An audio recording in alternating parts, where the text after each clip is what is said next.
आंनि मुं प्रकाश नार्जारी नोंथांमोना नायदों बिएम सेटआप चेनेल नङा होमबा दिनै फार्स्ट टाइम लाइभ स्ट्रिमिं लोगोफोर फार्स्ट टाइम ओके गाइस दिनै आं मोनसे लाइभ स्ट्रिम होदों बेयाव बेकग्राउन्डबो गैया जानो हागौ बाट आं उनावहाय जुदि इउटुबनि मिउजिक जुदि बेकग्राउन्ड एड खालामनो हायोबा आङो खालामनो नाजानोसै बाट नोंथांमोना दायो बेकग्राउन्ड मिउजिक खोनानो मोननाय नङा स' लोगोफोर थेंक इउ स' माच आंखौ एसेबां अननायनि थाखाय आरो बिनि गेजेराव गोबां गुलाय गुजाय बाथ्राबो सावरायबोबाय जों बे इउटुब चेनेलनि दारै नङा होमबा गाइस मोनसे बाथ्रा बुंनो सानदों आङो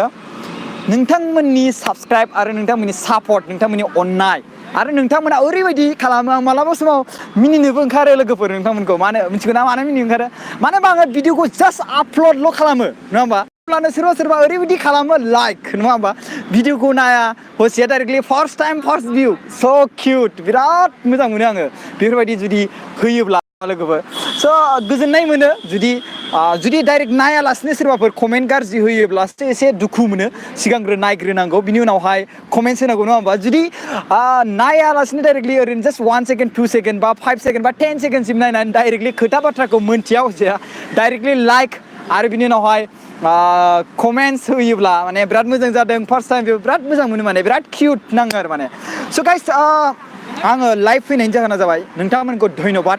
लाइभ स्ट्रिमिं जेरै लाइभआव जेरैबा नुजाफैनो थाखाय मोगा मोगि खालामनो थाखाय फेस टु फेस जाफैनो थाखाय नोंथांमोना जुदि माबा मोनसे सोंनो सानोबा सोंनो हायो कमेन्ट्स होनो हायो आरो बिनि गेजेराव आं दिनैनिफ्राय नोंथांमोननि कुइसन जेसेबांखिनि बे बाथ्राखौ आं दिनैनिफ्राय लाफिननाय जासिगोन सिगाङाव जेसेबांखिनि कुइसन सोंदोंमोन बे कुइसनखौ दोनदो एबारनिफ्राय टाइम होनोसै आं एबारनिफ्राय नोंथांमोननि गेजेराव नोंथांमोना मा कुइसन्स आरो मानि सायाव भिडिअ खालामजानो लुबैयो आरो पार्सनेलिबो नोंथांमोना वाट्सएपआव हरनो हायो आङो सिगाङावनो बुंदोंमोन आरो बिनि गेजेराव मोजां टपिकबा आं बेखौ लागोन आरो बिनि गेजेराव नोंथांमोना दायो आं मोनसे बाथ्रा बुंनि जुदि माबा मोनसे कुइसन सोंनो लुबैदोंब्ला बेखौ नोंथांमोना दिनैनिफ्राय सोंनो हासिगोन आरो मोनसे सेक्सन होगोन मोनसे भिडिअ बे भिडिअआव कुइसनखौ सों आरो बेलेग गुलाय गुजाय सोंबाय थायोबा थांखांनाय समनिखौ सोङोबा थांखांनाय भिडिअ सोङोब्ला उल्था फाल्था जायो स' ओंखायनो मोनसे सप्तायाव मोनसे भिडिअ मोनसेयावनो सेक्सनावनो जोङो कुइसन सोंनाय खालामगोन अब्लाना जोङो कुइसनखौ पिक खालामनो गोबां गोरलै जागोन लोगोफोर नङा होमबा स' थेंक इउ स' माच 40 साबस्क्राइबार जासिगोन नङा होमबा 40 साबस्क्राइबार दायो 39 जासिगोनानो मोनबा ना 5 साबस्क्राइबार ना 4 साबस्क्राइबार नांगौ आरोबाव नङा होमबा लोगोफोर स' गोबां मानसिया नुदों हेल' आदा नाइस आदा नोंथांनि मबाइल नाम्बारखौ हरलाय अके आंनि मबाइल नाम्बार जाबाय 7652867515 नङा होमबा वाट्सएपआवबो बाहायनो हायो नङा होमबा बिनि गेजेराव नै माथो खर' गोदान खानायजोंलाय मा होनदों मोनथियासै बुजियासै अके एनिवे मोनसे बाथ्रा जों बर'नि सेंग्रा जेसेबांखिनि सिख्लाफोर जुदि भिडिअखौ नायदोंब्ला रिकुवेस्ट खालामो नोंनि गावनि नैबे सोलेर सेंग्रा सिख्लाफोरनि गेजेराव नङा होमबा बांसिन महत्वपूर्ण सोलेर नैबे नङा होमबा सोलेर आरो बेनि गेजेराव सेंग्रा आरो सिख्लानि गेजेराव जुदि नायोब्ला सेंग्राफ्रा सिख्लाफोरखौ बांसिन अबजार्भ खालामो आरो सिख्लाफोरनि गेजेरावबो खालामोआनो बांद्राय इसेबां गैया बाट सिख्लाफोरखौ रेप खालामनाय मा खालामनाय बिराद जायो आरो बिनि उनाव गोबां गुबुन जायगायाव फैयो रेप खालामो सिरि थैयो जोंनि बर' हारिनि माखासे सिख्लाफोरा आं मोनसे भिडिअ बानायदों दाहाय आं बेखौ भिडिअखौ आपल'ड खालामगोन आरो बेनि गेजेराव बिसनाथ सारियालियावबो मोनसे जाथाय जादोंमोन बेखौबो आं भिडिअखौ फुल डिटेल्स आपल'ड खालामगोन थेंक इउ स' माच साबस्क्राइब खालामनायनि थाखाय थेंक इउ स' माच सापर्ट खालामनायनि थाखाय लोगोफोर आं बिदिनो मोजां भिडिअखौ आपल'ड खालामबाय थागोन नोंथांमोननि अननाय नोंथांमोननि सापर्टजोंनो लोगोसे आरो बिनि गेजेराव मोनसेबो आं बुंनो थांदों मोनसे लाइभ होदोंमोन आं फेसबुकाव जे थांखि 2020 मायथाइनि अके मा बुंदों नाइस फंबाय आदानि बुंनायखौनो जोबोर मोजां मोनो बेखायनो नायालाबानो लाइक होयो अके नायालाबानो थेंक इउ स' माच खानाय जादों होनदां हाय ब्र' लुकिं हेन्डसाम अके थेंक इउ स' माच लुकिं हेन्डसाम आङो अके मोजां नुदोंना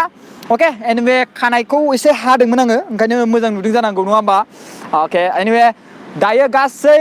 मानसिफ्रा 27 लाइक खालामदों बिनि गेजेराव 70 भिडिअ नायदों लाइभ अके थेंक इउ स' माच अके खै मिनिट जाखो गासै 4 मिनिट 45 सेकेन्ड नङा होमबा 28 लाइक्स अके लोगोफोर बे जायगाया जाय लाइभ खालामदोंना बे एरिया जाबाय बेयो पार्क मोनसे अके बे जाबाय हाइवे ओरै साइडआव बै नुदों बे हाइवे मोनसे नङा होमबा बे जों बेयाव हाइवे खालामदो बे हाइवेनि सेरावनो आङो भिडिअखौ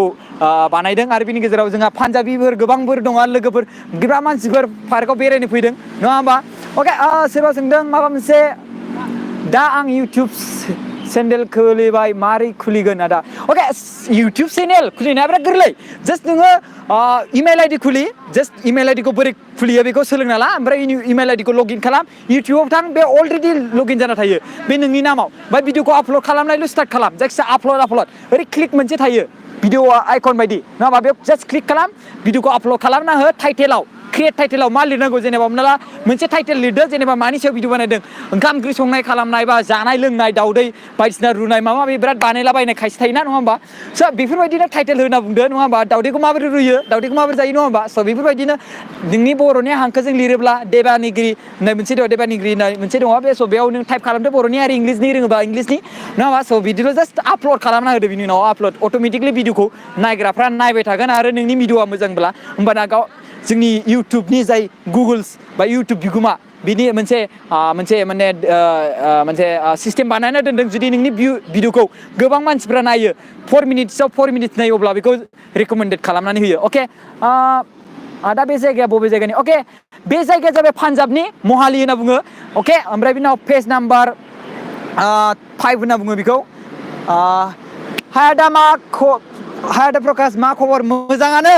गोबां मोजां नोंथांमोननि अननायनि गेजेराव आरो बिनि उनाव अके बियो जास्ट पार्क माने बेयाव गेलेनो फैयो माखासे मानसिफ्रा बेयाव थायो जिरायो आराम खालामो रेस्ट खालामनायनि थाखाय बे मोनसे पार्क गोबां जायगा दं नामा होमबा नाइस ब्र हेन्डसाम थेंक इउ सो माच अके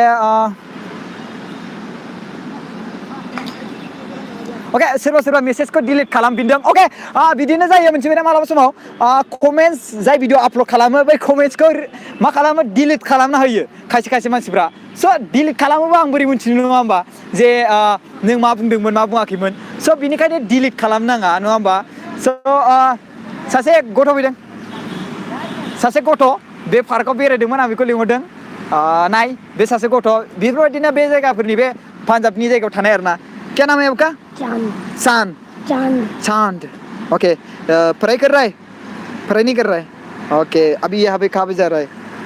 घर जा रहा है ओके ठीक है सान नहीं सासे मोनदों स' ठीक है ओके गाइस मोनसे बाथ्रा जोंहा फैगौ इलेक्सन जागासिनो दं नङा होमबा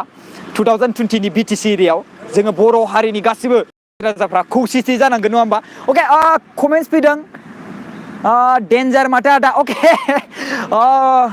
म्यानमारनि फारि आं नोंथां इउटिउब नायदों म्यानमारनिफ्राय अके म्यानमार थेंक इउ सो माच अके बिनि गेजेराव नाइस आदा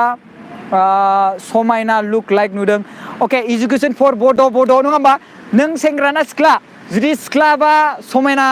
बा सेंग्रा बा समायना माने एक्सुवेलि आङो सेंग्रासो नङा होमबा ओंखायनो समायना होनजायो बाट बेसिकेलि मानसिफ्रा खायसे बिउटिफुल होनना बुङो नङा होमबा एक्सुवेलि सेंग्राफोरनि गेजेराव जोङो हेन्डसाम होननाय मोनसे वार्ड होदों नङा होमबा ओमफ्राय बर'नि गेजेराव जोंहा समायना नङा होमबा जुदि इंलिसाव लिरोबा खायसे बिउटिफुल होनना बुङो सिख्लाफोरखौ जों बिउटिफुलाव बाहायो आरो जों जुदि सेंग्राफोर जायोबा बा हेन्डसाम नङा होमबा अके मा रायलायनो थाब कमेन्ट्स होना हो दा 8 मिनिट जाबायानो माबा मोनसे सोंनो दंब्ला थाब बुंनानै हो लाइभआव कुइसन सोंनो जों माबा मोनसे थाबैनो सोंनानै हो मा सोंनो गोसो जादों लाइभआव दिनै टाइम मोनदों नङा होमबा स' लाइभ खालामनाय स' जेबो बेकग्राउन्ड गैया मोनथिबाय ना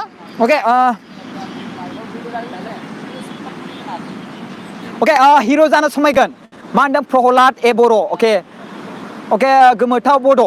आदाया मा जायगानि अके आं सनितपुर डिस्ट्रिक्टनि नङा होमबा आरो प्रहलाद बर'आ बुंदों आदाया हिर' जानो मार समायगोन थेंक इउ सो माच आं हिर' जानो समायगोन ना अके डेफिनेटलि सोरबा लाङोब्लाथ' नङा होमबा थेंक इउ सो माच दायो गासै नायदों 97 अके 47 लाइक बे 97आव 47 लाइक मानो इसिबां खम मानो बे 97 नायग्राफोरा लाइक खालामा नामा आंखौ 102 100 बारा जाबाय 47ल' लाइक आंखौ हेट खालामो खोमा बिसोरो नङा होमबा आंखौ हेट खालामो खोमा 107 52 दासो लाइक 110 52 लाइक 100 बिराद खम जाया आंखौ लाइक खालामनाया अके सोरबा माबा मोनसे खबरा बोरै आदा थामाम हिट नुखादों एक्टर लिंसार बायदि एक्टर जानो हागोन आदा अके सोर लिरदों बेखौ मनस्टार बिल्टन दैमारि अके थेंक इउ सो माच आंबो दासो आदा आं खालामबाय अके अके गाइस अके बुंनाय लोगो लोगोनो गोबां मानसिफ्रा लाइक खालामदों अके 108 निफ्राय 71 लाइक खालामबाय आदाया बहा थायो अके बेजी क्या हुआ आपको अके सासे मानसि खिथुनाव फैदोंमोन रायरायदोंमोन आं बेखौ सोंदोंमोन थांबाय बियो अके नङा होमबा मालाया सोरबा सासे मानसिया लाइभ खालामदोंबा बिनि गेजेराव थाथ'ना नायनाया गोबां गोरोन्थि आरो गोबां गाज्रि नङा होमबा स' ओंखायनो नायनो हामा स' आं बेखौ सोंदोंमोन मा जाखो स' बिनि गेजेराव बे थांबाय नङा होमबा स' बिनिनो गोरोन्थि नङा होमबा 108 आव 70 लाइक बे माखासे मानसिया मा आंखौ मोजां मोना नामा हा माखासे मानसिफोरा आंखौ मोजां मोना नामा अके 10 मिनिट 41 सेकेन्ड नङा होमबा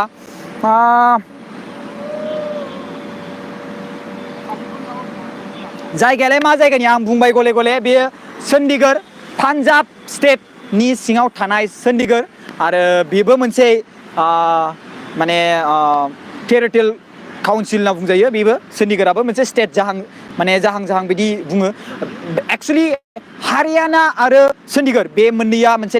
नांजाबनाय मिथिगौना हारियाना जाय दिल्ली होनना बुङोना दिल्ली जाय new Delhi capital of India स' बेयो एक्सुवेलि हारियाना स्टेटआव गोग्लैयो मिथिबायना बाट दिल्लीखौ स्टेट मोनसे बानायनो नागिरगासिनो दं बेबो काउन्सिलानो गोलैयो टेरिटरियेल काउन्सिलानो गोलैयो माने काउन्सिलानो गोलैयो ओमफ्राय बिनि गेजेराव दा बेखौ स्टेट बानायनो नागिरगासिनो दङ बानायनाय जाथ'वाखै दायो बियो हारियानानि सिङाव गोग्लैयो आरो बिनि गेजेराव जोंना नैबे हारियाना आरो पान्जाब बे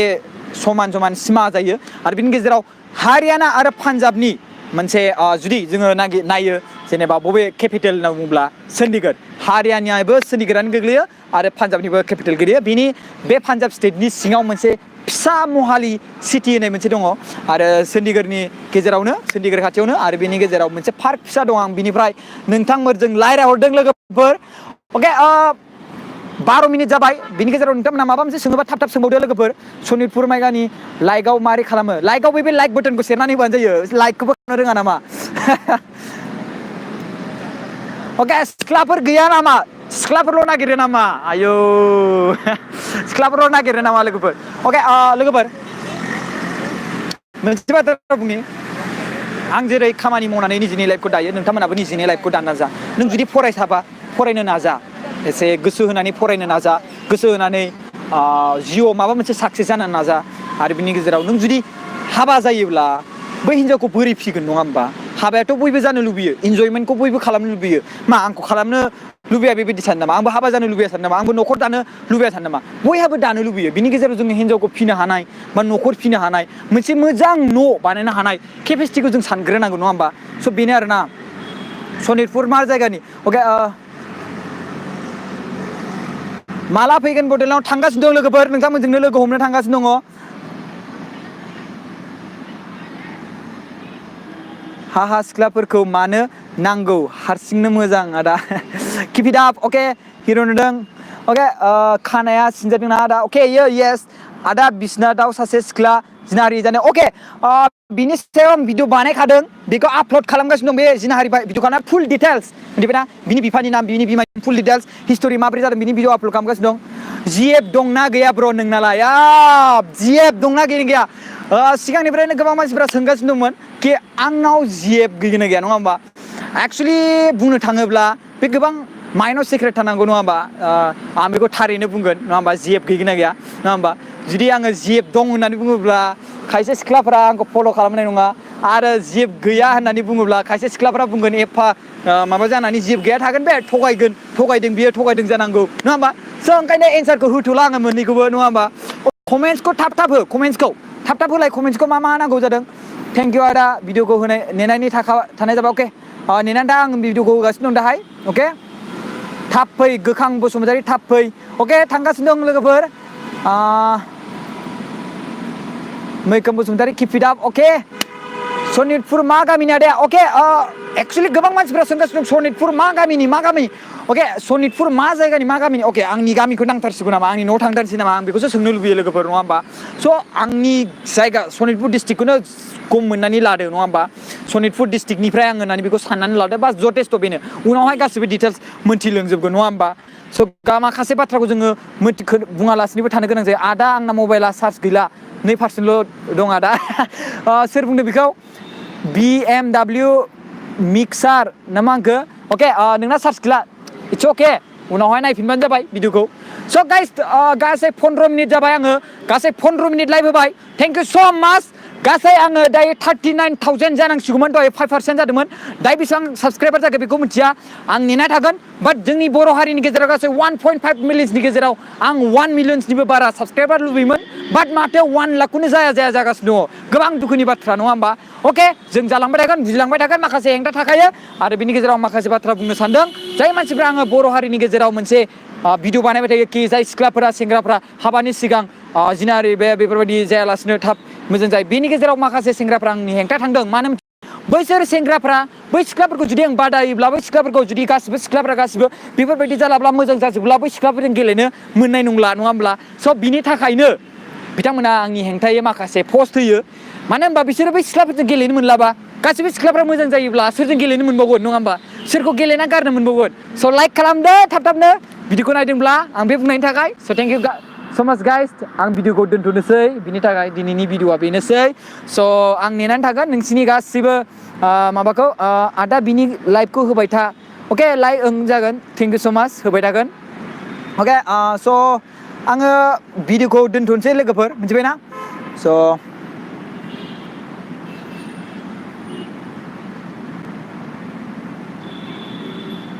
बिनि गेजेराव जोंहा बर' हारि आदा दिनैसो बाहेरायाव इउटिउब भिडिअ खालामनो टाइम मोनदों नामा yes definitely so' thank you guys thank you bye